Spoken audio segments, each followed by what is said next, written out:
Good morning, dear students of class 12th. Today we will read the next paragraph of the lesson Enemy.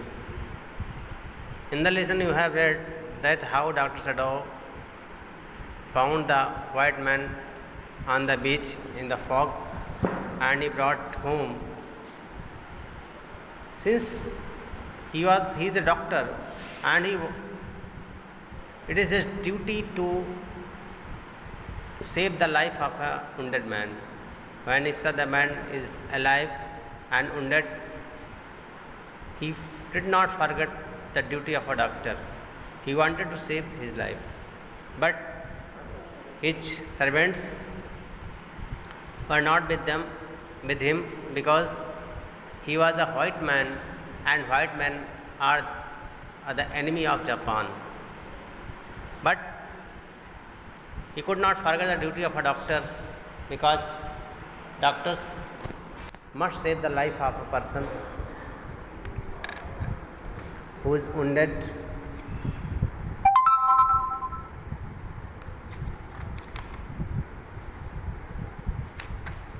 और कहाँ करेंगे? 3 करेंगे. Hello. Yes, students, please. Sorry for the interruption. Now I will read the text.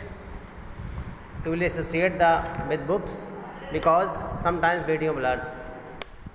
He was taking out the packing now. Students, please see on the screen.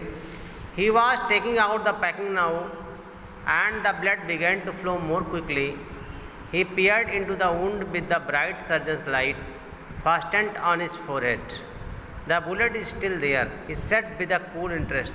Now I wonder how deep the rock wound is. If it is not too deep, it may be that I can get the blood. But the bleeding is not superficial. He has lost much blood. जैसे उसने packing को उघाड़ा, खून बहुत तेज़ी से बहने लगा. उसने अपने सर्जन्स लाइट जो उसके फोरहेड पर बंधा हुआ था, उसमें झांक कर देखा. घाव बहुत गहरा था. अभी भी उसमें गोली लगी थी. उसने बहुत ही आसानी से कहा, now I wonder how deep the rock wound is. इस रॉक ने, चट्टान ने कितना गहरा घाव दे दिया है. खून बहुत ज़्यादा बह गया है. ज़्यादा खून बहना ठीक नहीं है. उसने बहुत खून बहा दिया है. At this moment Hana choked. He looked up and saw her face the colour of sulphur. इसी मोमेंट हाना गला रुध गया. उसने देखा उसके चेहरे को. उसका चेहरा सफ़ेद पड़ गया, सल्फर जैसा. Don't faint, he said softly. He did not put down his exploring instruments. If I stop now the man will surely die. बेहोश मत हो, उसने अपनी पत्नी से कहा.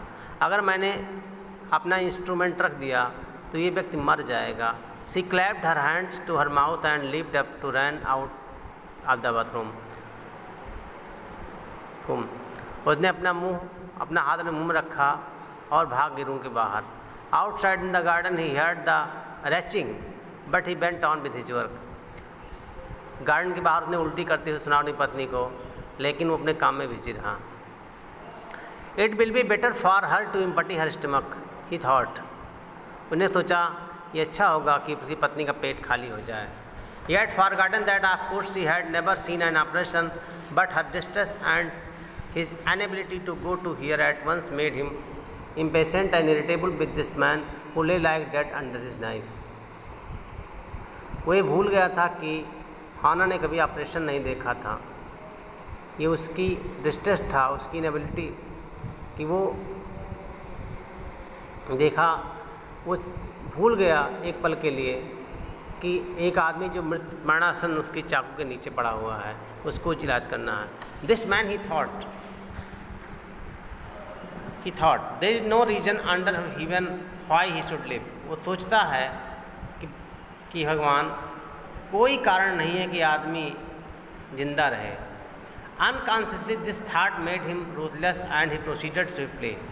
इस विचार ने उसको थोड़ा दयाहीन कर दिया, लेकिन अपना काम तेजी से आगे बढ़ाया.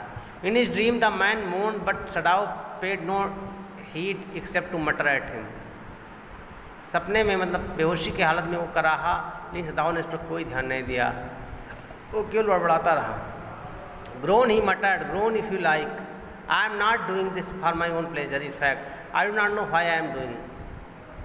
वो डॉक्टर को बुझाया, कराहो कराहो अगर तुम चाहते हो तो, मैं नहीं जानता मैं अपनी खुशी के लिए कर रहा हूँ, मैं नहीं जानता कि मैं काम ये क्यों कर रहा हूँ।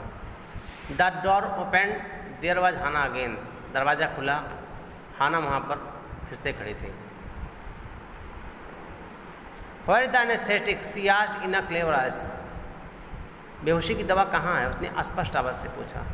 सदाव motion with his chin, it is as well that you came back, अच्छा हुआ तुम वापस आ गई। He said, this fellow is beginning to stir, ये आदमी हिलने लगा था।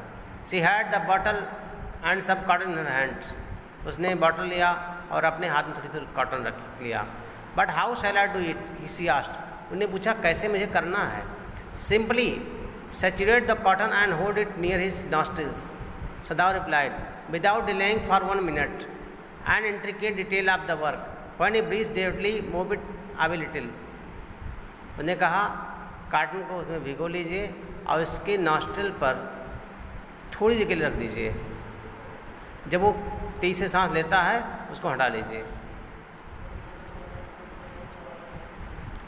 ओके स्टूडेंट्स, कल आप लोगों को पढ़ाएंगे सी क्राउज्ड close to the sleeping face of the young American.